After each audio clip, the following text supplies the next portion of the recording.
Bismillahirrahmanirrahim. Assalamualaikum warahmatullahi wabarakatuh. Alhamdulillahirabbil alamin, wassalatu wassalamu ala asrafil anbiya'i wal mursalin wa ala alihi wa ashabihi ajmain. Asyhadu an la ilaha illallah wa asyhadu anna Muhammadan abduhu wa rasuluh.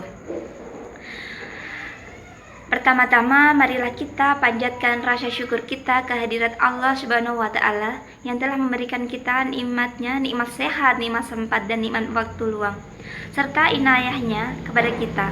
Kemudian sholawat serta salam tak lupa tercurahkan kepada baginda Rasulullah Shallallahu Alaihi Wasallam.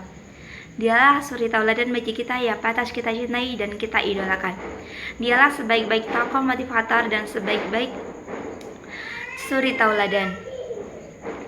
Pada kesempatan kali ini, izinkan saya untuk menyampaikan sedikit tausiah yang berjudul pentingnya menghargai waktu. Nah, membahas soal waktu ini sangat menarik. Waktu adalah bagian suatu nikmat yang Allah berikan kepada manusia untuk kita semua. Untuk kita, sebaik mungkin harusnya kita menggunakan waktu dengan sebaik mungkin, seefektif mungkin dengan mengisi waktu itu dengan kebaikan. Dalam Quran surat Al-Asr ayat 1-3 yang berbunyi, wal asri innal insana lafi khusrin illa alladziina amanu wa 'amilus sholihati wa tawassaw bil haqqi wa tawassaw bil sabr. Yang artinya, demi masa, sesungguhnya manusia itu sangat kerugian. Nah, melainkan orang-orang yang beriman dan beramal soleh. Dari surat ini, Allah memberitahukan kepada kita bahwasanya manusia itu sangat merugi ketika tidak menggunakan waktu untuk beramal soleh dan juga dengan kebaikan. Jadi, jika kita melewati waktu itu dengan tidak beramal soleh, tidak menggunakan dengan kebaikan, maka kita itu sangat merugi, teman-teman. Kemudian, dalam sebuah hadis pun, dalam riwayat Imam Bukhari, Rasulullah itu mengingatkan dua nikmat yang manusia itu sering lupa di dalamnya. Nah, manusia itu sering tertipu daya, yaitu yang pertama adalah nikmat sehat, kemudian yang kedua adalah nikmat sempat atau nikmat waktu luang. Tanpa kita sadari, kita itu sangat melupakan dua nikmat ini, teman-teman. Nikmat yang begitu Allah kasih kepada kita, tapi kita tidak menyadari. Kadang kita terlena dengan waktu luang, kadang kita terlena dengan waktu sehat. Ketika kita sehat, tidak menggunakan waktu dengan beramal soleh, dengan menggunakan melakukan kebaikan, tidak. Tapi kadang kita malah berleha-leha, bermain media sosial, bahkan berselancar di media sosial pun itu berjam-jam, itu kita sangat betah. Tapi ketika kita berlama-lama dengan mushaf Al-Quran, kita itu hanya 10 menit saja, bahkan tidak betah begitu.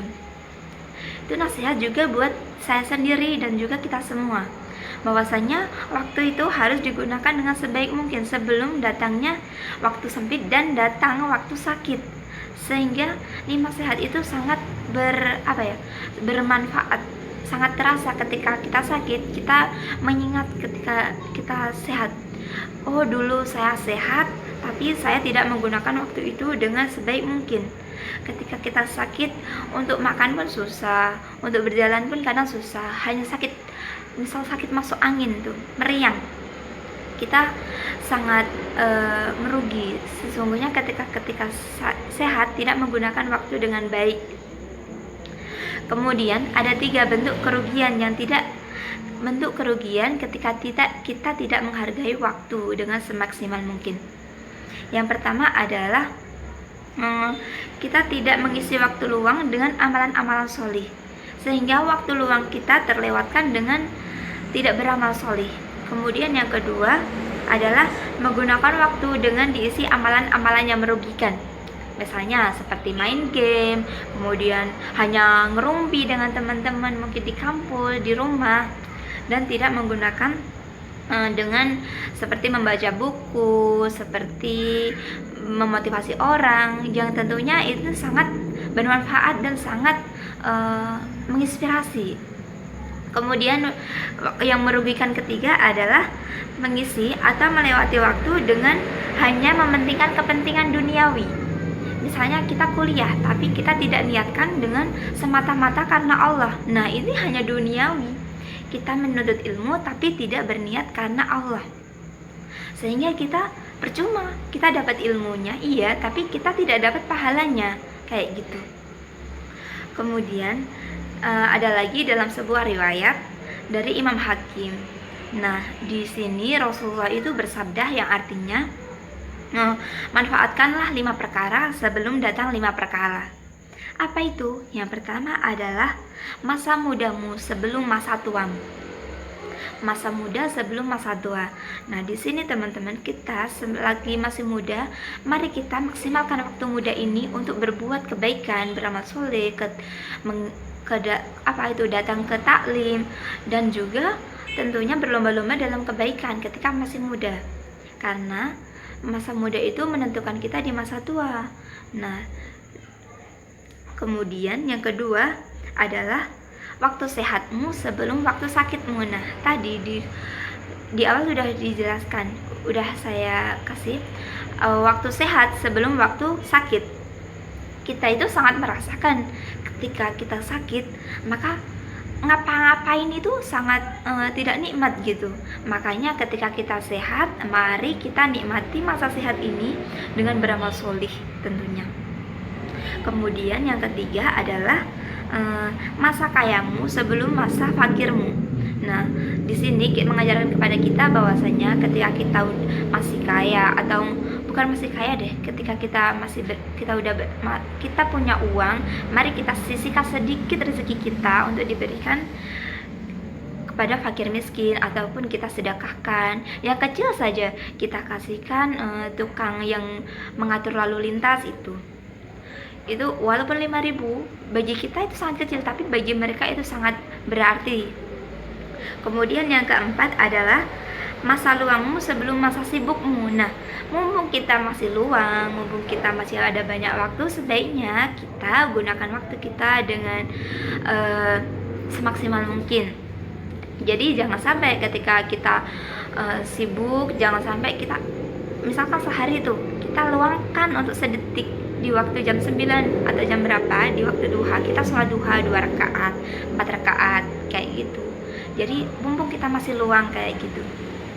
Kemudian yang terakhir adalah yang kelima ini, hidupmu sebelum matimu. Jadi selagi kita masih hidup, masih diberi waktu oleh Allah yaitu hidup, mari kita maksimalkan sebaik mungkin hidup ini untuk beramal solih.